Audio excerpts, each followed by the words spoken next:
लातीनी America के आमिरों में से एक और आमिर जनरल नोरिगा चल बसा। वो कुछ अरसे से एक ऑपरेशन के बाद कोमा में चला गया था। अमरीकी CIA के ले पालक और इनके कायम करदा स्कूल ऑफ अमेरिका का ग्रेजुएट। अमेरिका ने ये स्कूल लातीनी अमेरिका के ममालिक के फौजी अफसरान की ट्रेनिंग के लिए कायम किया था, जहां वो अपनी अवाम पर हुकूमत करने, इनकी आवाज दबाने और इन पर तशद्दुद करने के गुर सीखा करते थे। स्कूल ऑफ अमेरिकास का वो मैनुअल बहुत मशहूर है जिसमें कैदियों की ब्रेन वॉशिंग के तरीके दर्ज हैं। 1945 के बाद रूस और अमेरिका के दरमियान होने वाली सर्द जंग में लातीनी अमेरिका ने फौजी जर्नैलों का बदतरीन तशद्दुद बर्दाश्त किया। नोरिगा इनमें से एक था। अभी चंद साल पहले चिली का फौजी डिक्टेटर पिनोशे इसी तरह अपने मुल्क में इंतकाल कर गया। दोनों ने अपने मुल्क के लाखों अफराद को कत्ल किया, हजारों को गायब किया। कम्युनिस्ट गोरिल्लों के खिलाफ एक अमरीकी जंग में ये अमरीका के हर अव्वल दस्ते में शामिल थे।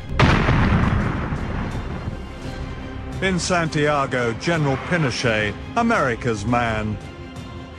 लेकिन दोनों अमरीकी बेवफाई की बदतरीन मिसाल और मकाम इबरत बने। पिनोशे को पहले अमरीका ने पनाह दी, दबाव पर बरतानिया भेजा, पिनोशे को अवाम के हवाले कर दिया। नोरिगा पर मंशियात की स्मगलिंग, ईरान को असलहा की फराहमी और इंसानी हुकूक की खिलाफ वर्जी पर मुकदमा चलाया गया। इसके मुल्क में फौज उतारी, इसे गिरफ्तार किया, सजा सुनाई और फिर फ्रांस के हवाले कर दिया। आखिर में इसे पिनोशे की तरह रुसवा करने के लिए पानामा के अवाम के हवाले किया गया। इस पर जिन इल्जामात पर मुकदमा चलाया गया वो सब काम इसने अमेरिका के कहने पर किए थे। अमेरिका के कहने पर अपने अवाम से बेवफाई करने वालों के साथ अमेरिका यही सलूक करता है। अस्सलाम वालेकुम, आपको प्रोग्राम हरफिराज में खुश आमदीद कहते हैं। मैं हूं जमील फारूकी और मेरे साथ हमेशा की तरह मौजूद हैं सीनियर तज्जियाकार जनाब औरिया मकबूल जान साहब। नाज़रीन, पनामा की वजह शोहरत वैसे तो पनामा लीक्स और ऑफशोर कंपनी है, लेकिन एक और साहब थे जो लातीनी अमेरिका के आमिरों में से एक आमिर थे। उनका नाम था जनरल नोरिएगा। और जनरल नोरिएगा की वजह शोहरत जो है वो ज्यादा मुस्तहकम है पनामा के लिए। वो किस वजह से मशहूर थे, इस पर बातचीत करेंगे प्रोग्राम के पहले हिस्से में औरिया साहब से। जी औरिया साहब। देखिए, जनरल नोरिएगा आज चला गया। जो 7 मार्च को कोमा में गया था और 7 मार्च को उसका ब्रेन ट्यूमर हुआ था और ये उस वक्त से ये साहिब फराज उसको कहते हैं वो था, अस्पताल में पड़ा हुआ था। असल में लैटिन अमेरिका की तारीख बड़ी जिसे कहते हैं खूंचा, मतलब आंसुओं से लिखी जा सकती है, खून के आंसुओं से लिखी जा सकती है। राइट। ये जो हम वॉर ऑन टेरर हम लड़ रहे हैं ना, ये लैटिन अमेरिका हमसे कुछ 25-30 साल पहले लड़ चुका हुआ है। उस वक्त अमेरिका ने एक खौफ पैदा किया था कि कम्युनिज्म तुम्हारे पर आ रहा है और जो कम्युनिज्म है ये छा जाएगा और इस कम्युनिज्म में आज़ादियाँ सल्ब हो जाएंगी और लोगों के हकूक़ ख़त्म हो जाएंगे, ना इंडिपेंडेंट तजारत होगी, यहाँ तक कि तुम्हारी बीवियाँ भी जो हैं वो इज्तिमाई हो जाएंगी। सही। अमेरिका ने एक स्कूल खोला था 1945 में सेकंड वर्ल्ड वॉर खत्म हुई है, तो अमेरिका ने एक स्कूल खोला था, school of America's. Ji.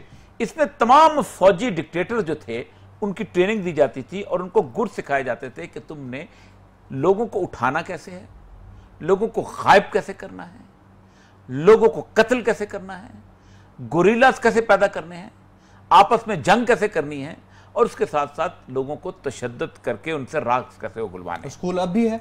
School खत्म हो गया अभी, ये अच्छा। जब रशिया खत्म हुआ तो स्कूल की गुंजाइश खत्म हो गई। इसको कहते हैं स्कूल ऑफ एसेसेंस।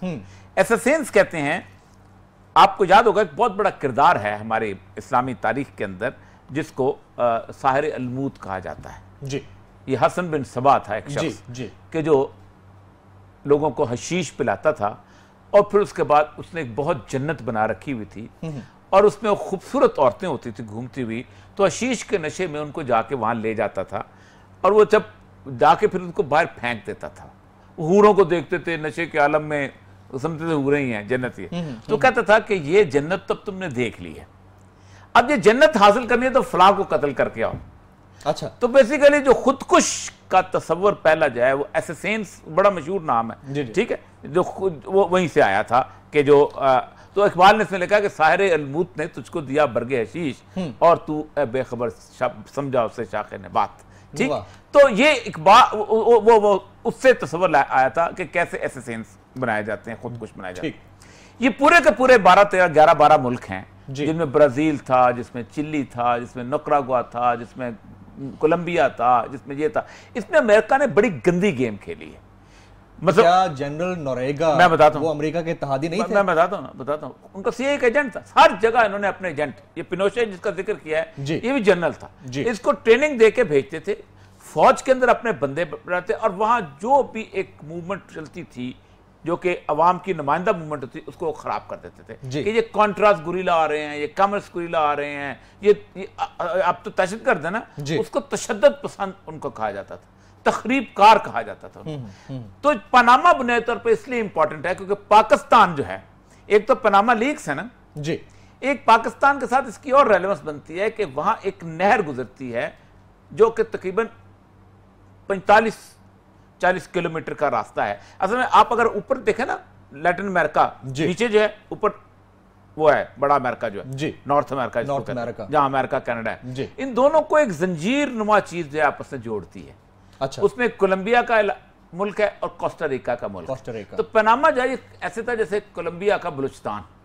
अच्छा, वो नहर निकालनी थी, डिप्राइव्ड एरिया मतलब जी। तो उसमें उन्होंने अमेरिकन ने इंडिपेंडेंट मूवमेंट चलाई, और फिर एक दिन हुआ यह कि 1903 के अंदर उन्होंने उस पर जाकर कब्जा किया और अपने जो बंदे थे उनको वहां इंस्टॉल किया और नहर की खुदाई शुरू कर दी। 85 साल तक अमेरिका ने उससे बिलियंस ऑफ डॉलर्स कमाए हैं। राइट।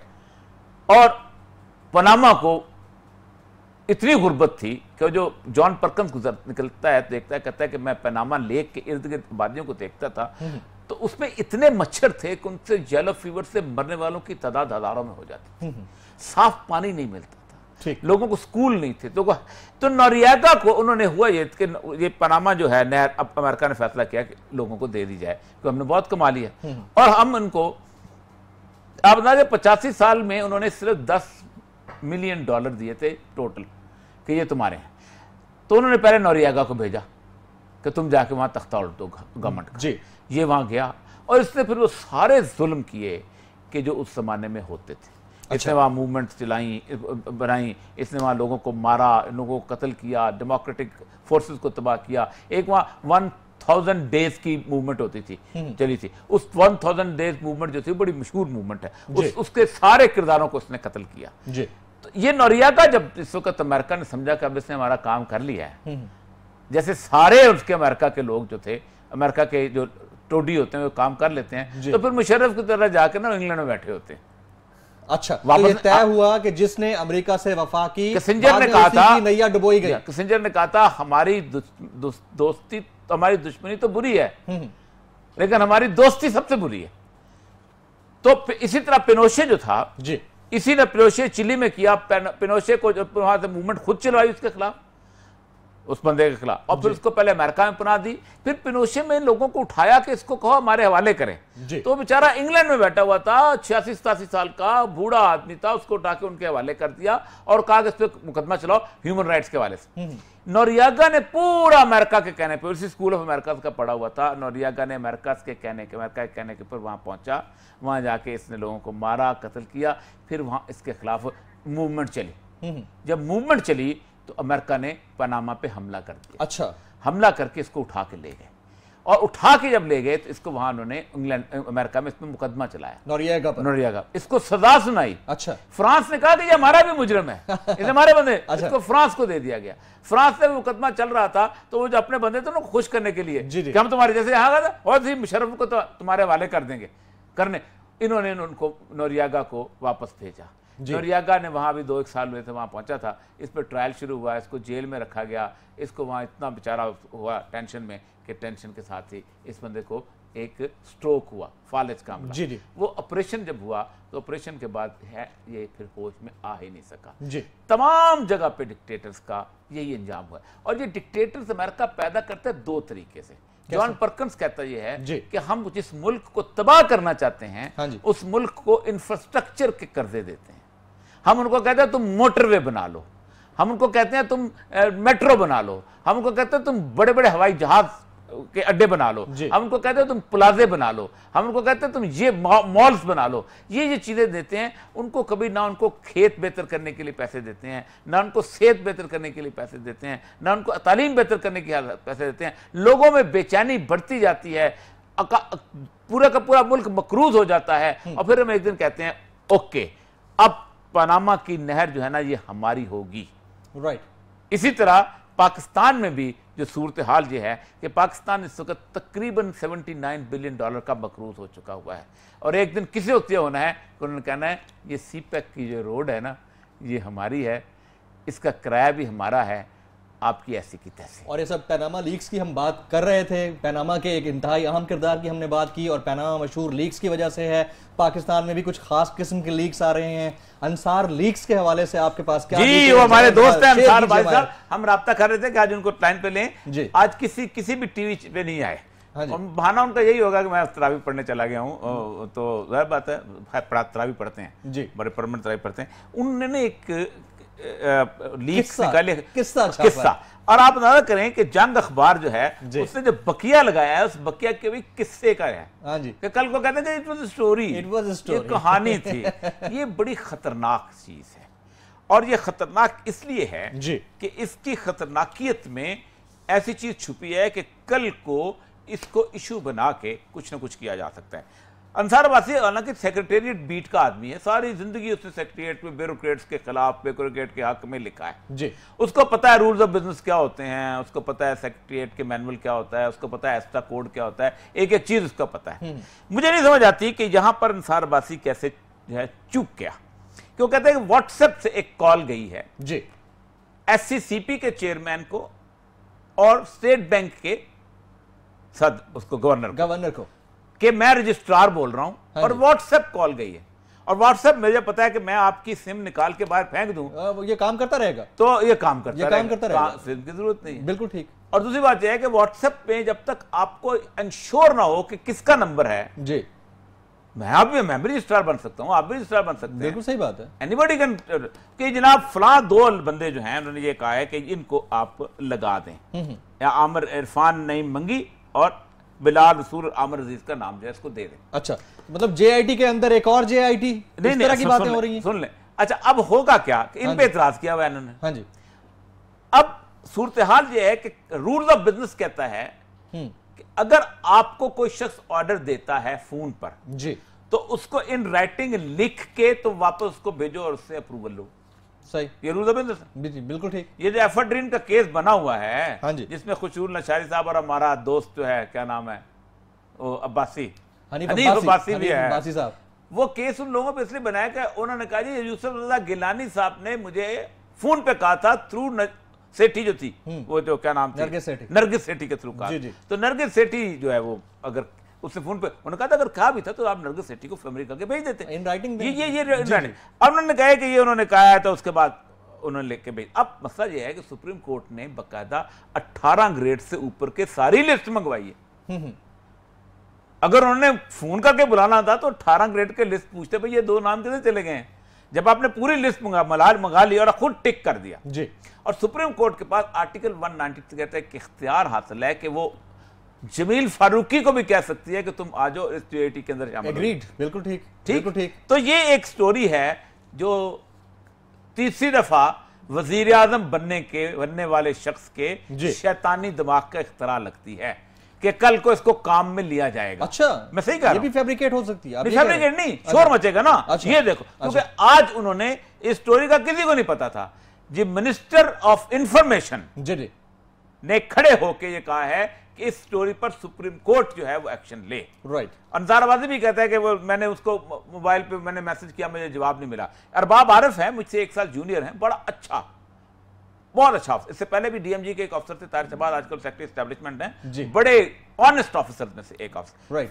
KPK का ये है वो सूरत हाल, इसको हम डिस्कस करेंगे किस वक्त, लेकिन बहरहाल ये राइट। एक और लीक्स आ गई, बात हमने पनामा की करनी थी लेकिन साथ साथ हमने अंसार लीक्स की बात कर ली। नाज़रीन, यहाँ वक्त हुआ एक ब्रेक का।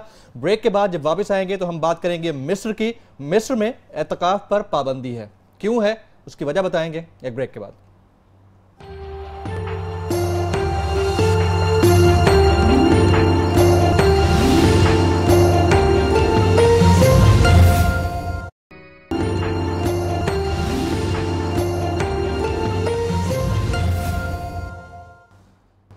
जनाब, माह रमज़ान आ चुका है और माह रमज़ान की तमाम रहमतों और बरकतों से हम लोग मुस्तफ़ीद हो रहे हैं।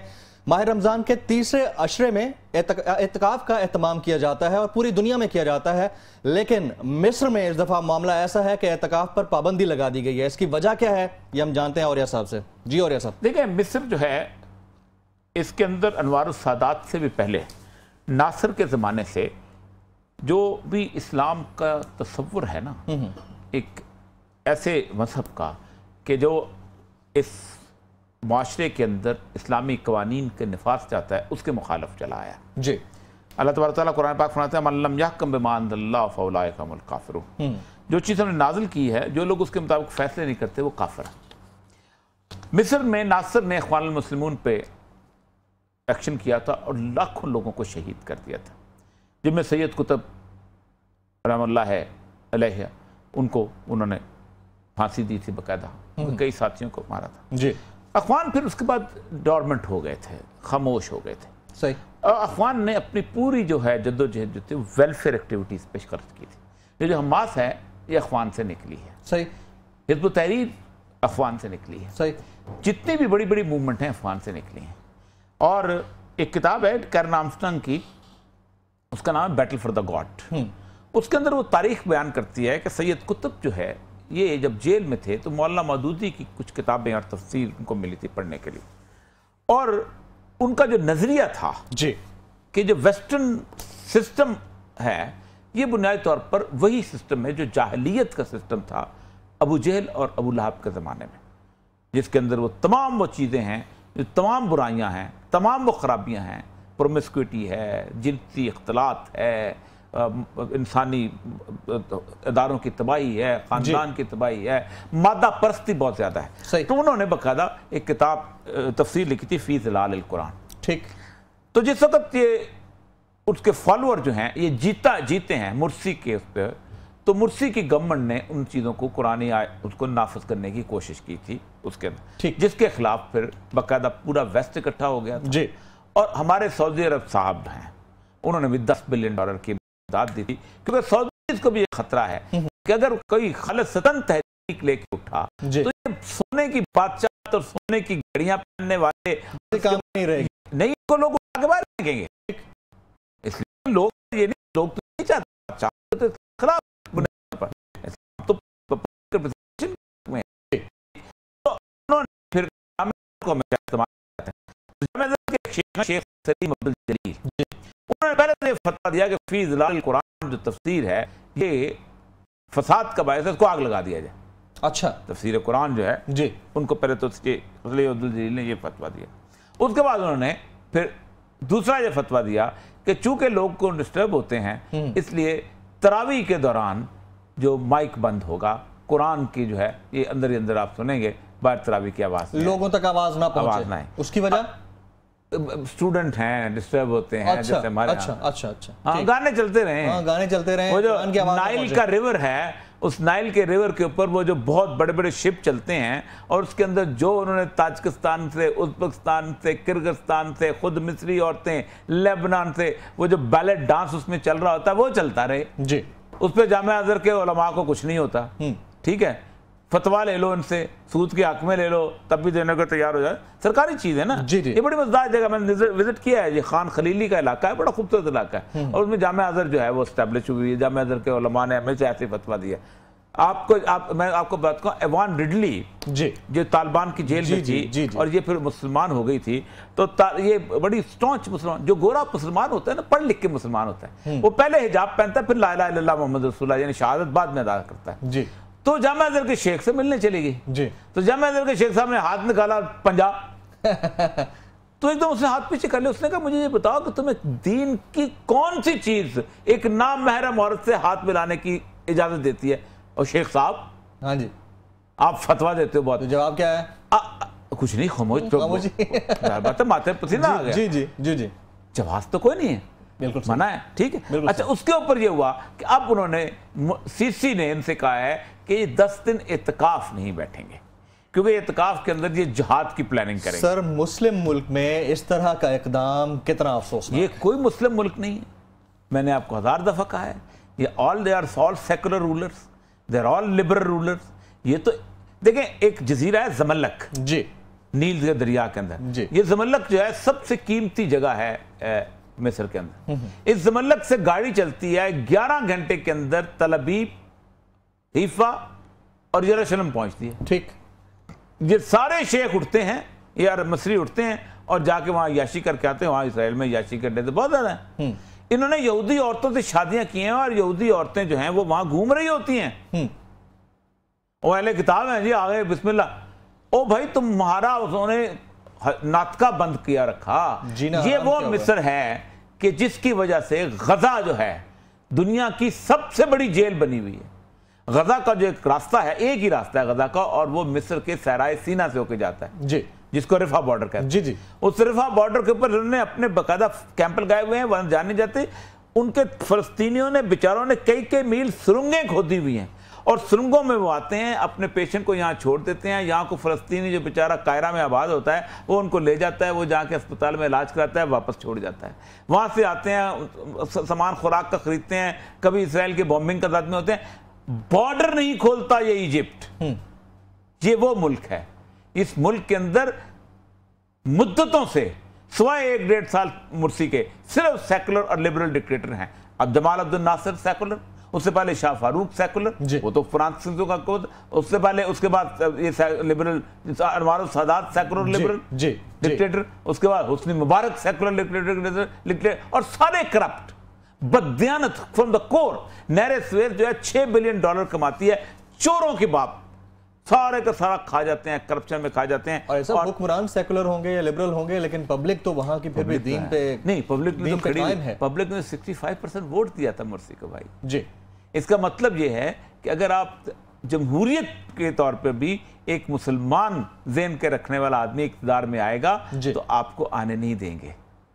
वो जो कल उन्होंने कहा ना कश्मीरियों ने कि हमने भारत का सेकुलर, लिबरल और डेमोक्रेटिक चेहरा देख लिया है। ये अक्सरियत की आमरियत है, यहां हिंदू का राज रहेगा और जमहूरियत के पास भी इसका कोई हल नहीं है कि एक मुसलमान अकलियत कैसे बेहतर जिंदगी गुजार सकती है जमहूरी निजाम के अंदर।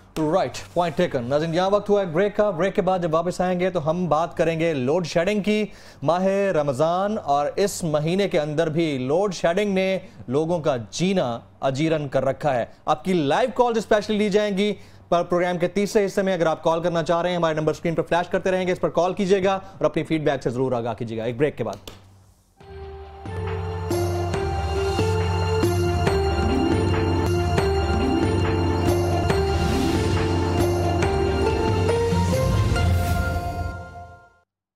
प्रोग्राम का तीसरा हिस्सा, रमजान का महीना और बिजली की लोड शेडिंग। लोड शेडिंग ने लोगों का जीना दो भर कर रखा है। ये वो तासुरात है जो हम आपसे बयान कर रहे हैं। अब हम चाह रहे हैं कि आप अपने तासुरात हम तक पहुंचाइए और हमारे जरिए पूरी कौम तक और अरबाब इख्तियार तक भी पहुंचाइए। पूरा आपको मौका दिया जाएगा। आप कॉल्स कीजिए, जस्ट 30 सेकंड्स में आपको 30 सेकंड का दौरानिया दिया जाएगा। उसमें आप अपने इलाके का नाम लें और जो बात करना चाहते हैं लोड शेडिंग के हवाले से वो कीजिए और हम तक पहुंचाइए। नंबर हमारे स्क्रीन पर फ्लैश कर रहे हैं, इन नंबर पर कॉल कर सकते हैं और कॉल सिर्फ लोड शेडिंग के हवाले से ही आप कीजिएगा। और ये सब बिजली की लोड शेडिंग 4 साल हो गए इस हुकूमत को, अभी तक मामला जू के तू हैं और लोग जो है वो बड़ी परेशानी में।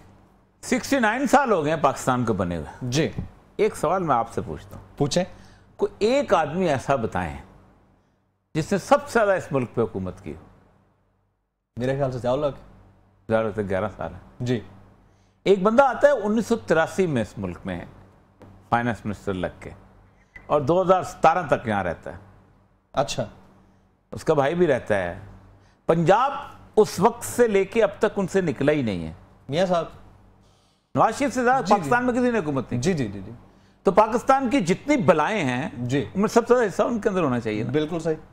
ये बादशाह डैम पे 1 रुपया खर्च नहीं हुआ, एलोकेट भी नहीं है।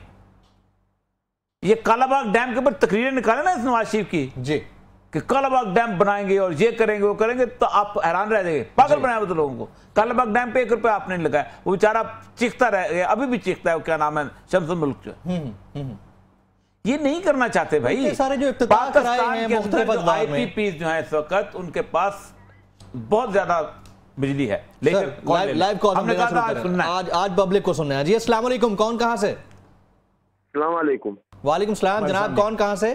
सैयद अली शाह चिगज़ई बोल रहा हूँ, चमन बलूचिस्तान से। अच्छा, वो चमन में मैं रहा हूँ भाई। जी जी बोलिए। हाँ, मैं आपको जानता हूँ, सोशल वेलफेयर का डायरेक्टर रहा आप में बलूचिस्तान। मैं इसी आपसे मिला, ऐसी भी रहा हूँ चमन में। हाँ, आपको चमन की बड़ी बातें याद आती है हमेशा। अच्छा, ठीक जी, हुक्म। ये कहना चाहता हूँ कि जब हमारे हुक्मरान जो है इस वक्त, अब जो ये बजट है, बजट के हवाले से इन्होंने 3% दुगना कर दिया तरक्याती स्कीमात को।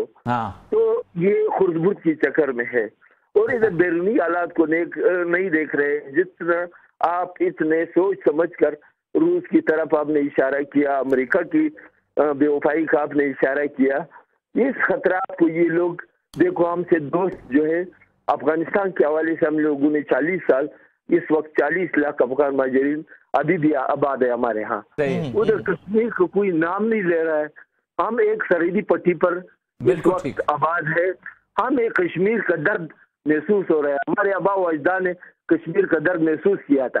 इस वक्त जो इंडिया कुछ कर रहा है ये हम बर्दाश्त नहीं कर सकेंगे। और अफगानिस्तान में जिस कौम ने पाले, ठीक है अली शाह साहब, पॉइंट टेकन, बहुत शुक्रिया। चमन देखो, मैं आप चमन नहीं गए, चमन बिल्कुल ऐसे जैसे आप बलूचिस्तान के रिमोट 3 इलाके में चले गए। ना सब्जा है, ना कोई और चीज है, बहाने चमन का अंगूर चमन का नहीं होता, अफगानिस्तान से आता है। अच्छा। और ये बेचारे वहां के पसमानदा 3 इलाकों में से, उसकी सोच देखें कि क्या इंटरनेशनल सिचुएशन है जी। कश्मीर, ये नवाज शरीफ ने इतना बयान सियासत पे कश्मीर पे नहीं दिया जितना चमन के बेचारे अली शाह ने दे दिया, जो कि बेचारा आम सादा आदमी। जी जी जी। मौलाना फजल रहमान ने बयान नहीं दिया, उसने दे दिया। अब उसको पता है कि ड्यूरेंट लाइन क्या चीज है, उसको पता है इंटरनेशनल कॉन्स्पिरेसी क्या हो रही है। जी जी। एक और कॉलर को शामिल कर लेते हैं जी। अस्सलाम वालेकुम, कौन कहां से? वालेकुम अस्सलाम जनाब, कौन कहां से बात कर रहे हैं? अस्सलाम वालेकुम सर। जी जनाब, अपना नाम बताइएगा, कहां से बात कर रहे हैं? सर मोहम्मद असलम ठोकर बात कर रहा हूँ, जिला शुक्रा के गांव वरन से। जी जी, फरमाइए, क्या कहना चाहेंगे? सर क्या हाल है आपका? ठीक ठाक है? जी जी बिल्कुल ठीक ठाक। आप सवाल कीजिए। बताएं, बिजली का क्या हाल है? सर बिजली का कोई हाल नहीं है। आप बिजली की बात कर रहे हैं, जब इस कौम का जमीर ही मर चुका है, मुर्दा कौम हो चुकी है, तो आप बिजली के बारे में क्या बात करेंगे? जब इस कौम का जमीर ही मर चुका है, खोते खाने वाली कौम है। सर बिजली का कोई हाल नहीं है, आप बिजली की बात कर रहे हैं। ठीक है, ये पॉइंट है। आपके टीवी का वॉल्यूम बढ़ा हुआ है, इस वजह से आपकी आवाज रिवर्ब हो रही है, लेकिन बात वही है सर, लोड शेडिंग, शेखपुरा में लोड शेडिंग। नहीं, मैं जिस घर में रहता हूँ जी, अब मैं वो डिफेंस का फेज 6 है, ठीक है, मैं भी उधर ही रहता हूँ, उधर रहते हैं ना, वहाँ तकरीबन 8 साढ़े 8 घंटे 7-8 घंटे जा रही है। बिल्कुल ठीक। तो वह 7-8। एक और कॉलर है हमारे साथ सर, उसको शामिल कर लेते हैं। अस्सलाम वालेकुम, कौन साहब कहाँ से? अस्सलाम वालेकुम जनाब, कौन कहाँ से? हारून अर्ज कर रहा हूँ मैं लाहौर से। जी हारून साहब, क्या कहना चाहेंगे बिजली की लोड शेडिंग के हवाले से? बताइएगा। लोड शेडिंग का ये है कि ये ना, जो हमारी गवर्नमेंट है ना, ये समझती है अवाम बेवकूफ है। नहीं बिल्कुल नहीं समझती। वो समझती है कि बेवकूफ से बेवकूफ, और बेवकूफ भी थोड़ा सा समझता होता है। जी बताएं। हाँ जी। अच्छा जी, आपने बिल्कुल दुरुस्त बात कही, बेवकूफ भी समझदार होता है जी, ये आपने फरमाया। अब ये देखें कि इन्होंने बजट में जो है ना, वो लेबर की जो वो रेवेन्यू 15,000 रुपया, और वजीर आजम का 6 लाख रुपया इजाफा हो रहा है। सदर का जी सॉरी सदर का। तो ये क्या ये समझते हैं कि अवाम को पता नहीं है कि ये लोग क्या करते हैं? इनको ये समझते हैं अवाम। कल हम इंशाल्लाह जमील साहब, कल हम बजट का एनालिसिस पेश करेंगे। हमारे सियासतदानों ने तो पेश करना नहीं है जी, ये तो बाइकाट करने के। इमरान खान चाहता नहीं है। खुर्शीद शाह, यानी आप अंदाजा करें कि अपोजिशन लीडर के ऊपर वक्त की पाबंदी नहीं होती जी। वो कहते हैं हम दिखाया नहीं जा रहा, हम बोलेंगे नहीं। उनको टाइम नहीं मिला। बिल्कुल नहीं, टाइम तो मिलता है। वो कहते हैं मेरे टीवी पे नहीं दिखाया, एयर टाइम नहीं दिया ना टीवी पे। मैं आपको मजेदार लतीफा सुनाऊं। एक मौलवी हसन शाह साहब होते थे जी जमीयत के। अच्छा। तो वो और मौलाना साले अहमद, ये दोनों को अकबर बुकटी ने तोड़ा था। हाँ जी। और अकबर बुकटी कहता था, कौन कहता है कि मौलवी नहीं टूटता, ये मैंने तोड़ा है। तो अच्छा, कॉल ले लें पहले। अस्सलाम वालेकुम, कौन कहां से? सर अजमत सियालकोट से बात कर रहा हूँ। जी। सियालकोट में बिजली का क्या हाल है? सबसे पहले बताएं, लोड शेडिंग हो रही है वहाँ पे? हो रही है लेकिन इतनी ज्यादा नहीं, बस नॉर्मल रूटीन में। अच्छा, तो ख्वाजा आसफ का भाई, ख्वाजा साहब है, वजीर बिजली है भाई। हमारे लिए भी कोई 5 मरले का प्लाट सियालकोट में ले दो यार, आदमी बिजली के बगैर हुआ रहे जी सर। वजीर बिजली का इलाका है भाई, वजीर बिजली का इलाका। हाँ जी सर। और ये सब आप हकीकत में हमारी जान है, और आपका नाम तो जान है, लेकिन हमारी बाकी अल्लाह पाक आपको जिंदगी और तंदुरुस्ती आमीन। सर मेरा, क्योंकि अभी मैं लाइव प्रोग्राम नहीं देख रहा तो इसलिए मुझे टॉपिक का नहीं पता, लेकिन मेरा एक यही था, बिजली की लोड शेडिंग की बात कर रहे थे। ख्वाजा साहब के इलाके से आप बात कर रहे हैं, आपके यहाँ लोड शेडिंग नहीं है तो अच्छी बात है, बड़ी अच्छी बात है जी। और ये सब अच्छा, तो वो होता है, तो उसने एक दफा जाना था जी। अहमद बख्श लैडी साहब, वो चीफ सेक्रेटरी बाद में हुए, ये इंफॉर्मेशन अफसर थे। तो इन्होंने कहा मैंने जाना है, तो हमारे साथ फोटोग्राफर तुमने नहीं किया। उसने कहा सर फोटोग्राफर तो वो अकबर बुकटी साहब ले गए साथ अपने। अच्छा, तो उन्होंने कहा अच्छा वो जो जैदी है वो नहीं है? जैदी एक फोटोग्राफर होते थे जी जी। तो उनका जैदी साहब की तो वालदा फौत हो गई है। कहते तो ऐसा बोलो ना, हमारा माँ मर गया। तो ये इनको खुर्शीद शाह साहब कहते हैं हमें दिखाया नहीं जा रहा। हाँ जी, द पॉइंट इज वैलिड। एक और कॉलर को शामिल करते हैं। अस्सलाम वालेकुम, कौन कहाँ से? सर मोहम्मद यूनुस साहब कर रहा हूँ, कोयटा से। जी कोयटा में यूनुस साहब फरमाइए, क्या अहवाल है बिजली की लोड शेडिंग का? सर बिजली के हवाले से मैं बताऊं, कोयटा शहर ये सरियाब फाटक कहते हैं इसको। मैं कोयटा में जानता हूँ। हाँ जी सरियाब फाटक। मकबूल जान साहब तो कोयटा में रहे, कोयटा के बहुत ज्यादा मालूमात है, तमाम रोडों का भी इनको पता होगा जी। सरियाब फाटक जी, सरियाब फाटक है, मेन सरियाब रोड जहाँ पे नया फ्लाईओवर बना है। यहाँ मतलब ये इसको शहर का हिस्सा कह सकते हैं सर जी, कह रहे हैं। यहाँ पे तकरीबन 12 घंटे हमारे पास लोड शेडिंग हो रही है, यानी 10 से 12 घंटे लोड शेडिंग हो रही है।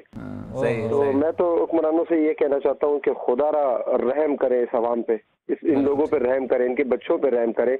इस रमजान में अगर आपके घर में एक दिन आप मुझे बगैर सहरी के और बगैर लाइट के सहरी और अफ्तारी करके दिखाए, मैं इन तमाम हुक्मरानों को मान जाऊंगा। वैसे भी बहुत गर्मी है। ठीक है यूनुस साहब, आपने कोयटा से कॉल किया, बहुत शुक्रिया आपका। मैं वॉल सिटी के एक ब्रीफिंग थी जी, नवाज शरीफ साहब उस ब्रीफिंग में थे जी, 90 शाहरा में। अच्छा, वो एसी नहीं चल रहा था सही तरह। अच्छा, लंबी सी जी। आप सोच रहे हो कि 100 बंदा गवाह होगा उसका, जो उन्होंने डांटा है जिस तरीके से।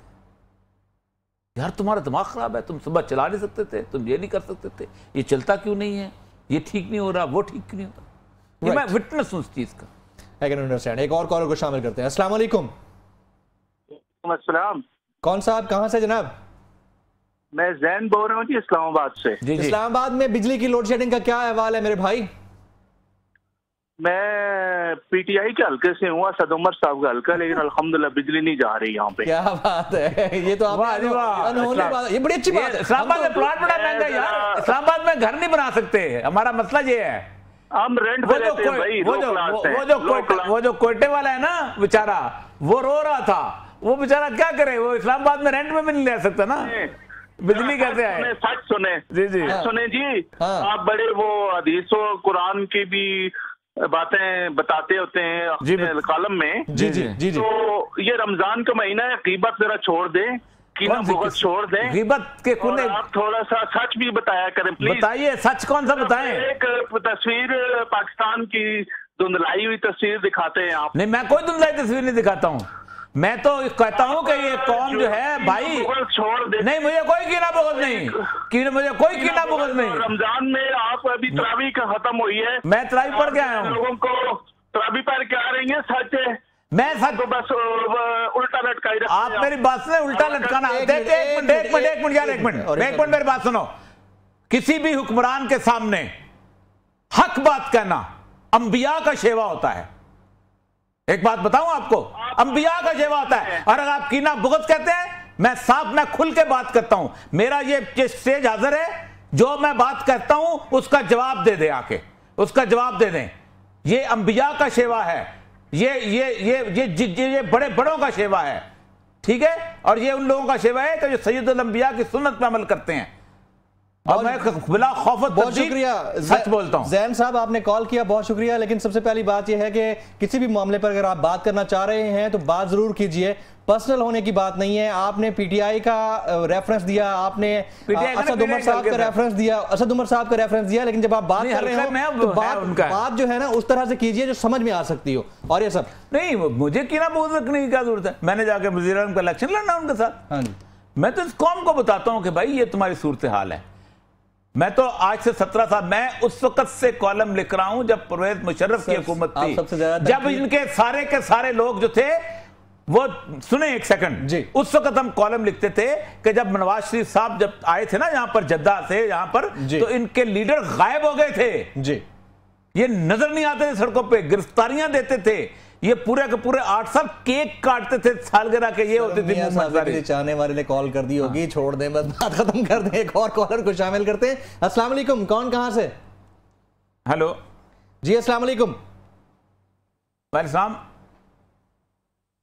वालेकुम। कॉलर हमारे साथ मौजूद नहीं है। और ये सब देखें, इस तरह की कॉल्स आती रहती हैं। नहीं, मुझे अच्छी बात देखें, बहुत अच्छी बात है, लेकिन मसला है कीना बुग़्ज़ तो उस तरह की बात हो ना कि अगर मैं को छुप के, और गीबत वो होती है जो किसी के पीठ पे से की जाए जी। मेरा प्रोग्राम तो रात को सुनते होंगे बुगा के, इंफॉर्मेशन डिपार्टमेंट है, वो गीबत की डेफिनेशन भी नहीं आती कि आप गीबत कर रहे हो। भाई गीबत वो होती है पीठ पीछे करते हैं लोग। सही बात है, ठीक, हम तो साफ कहते हैं कि ये आपके मसाइल हैं, ये आपकी चीजें हैं, आपने इस मुल्क को तबाह किया है यार। अगर हम नहीं रोएंगे तो कौन रोएगा इस मुल्क के लिए? बिल्कुल सही बात है। मैं तो लिस्ट उठा, मैं तो लिस्ट उठा के मुझे पता है कि कौन कितने पैसे लेता है और कौन किस तरह की चीजें लिखता है और किस तरह के नहीं पता हमें। यानी आप 4th फ्लोर पे एस्टैब्लिशमेंट डिवीजन की जो इंफॉर्मेशन मिनिस्ट्री की वो फाइलें ओपन कर दें, आपको पता चल जाएगा कि कौन से चीजें कहां से लिखी जाती हैं, कौन से प्रोग्राम कहां से फीड होते हैं और कौन से, सबको पता है, एवरीबॉडी नोज राइट। तो लेकिन मुझे इस बात की वो दर्श न दें कि मैं वो छोड़ दूं और वो छोड़ दूं। इस्लामाबाद में लोग अच्छी रहते हैं, इस्लामाबाद में हम भी रहते रहे, जब हमारी पोस्टिंग थी बिजली लोड शेडिंग नहीं होती। और ऐसा किसी जमाने में नहीं है, पर्सनल वही होता है जिसकी दुम पर पाँव आता है, और यकीनन किसी की दुम पर पाँव आया। छोड़ दें इस बात को। नाज़रीन, प्रोग्राम का वक्त खत्म हुआ। अगर आप फीडबैक देना चाहें तो फेसबुक और ट्विटर पर हमें ज्वाइन कर सकते हैं। आज के शो से जमील फारूकी और औरिया मकबूल जान को इजाज़त दीजिएगा।